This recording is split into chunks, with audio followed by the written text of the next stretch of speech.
You ask Tiger to solve. This deals with linear equations with one unknown. The final result is x equals -69/2. Let's solve it step by step. Simplify the expression. Expand the parentheses.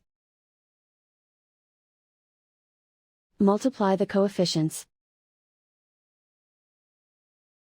Simplify the arithmetic. Expand the parentheses. Simplify the arithmetic. Group all constants on the right side of the equation.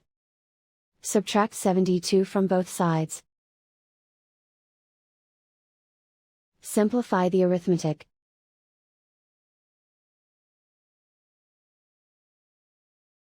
Isolate the x. Divide both sides by 2. Simplify the fraction. And so the final result is x equals -69/2.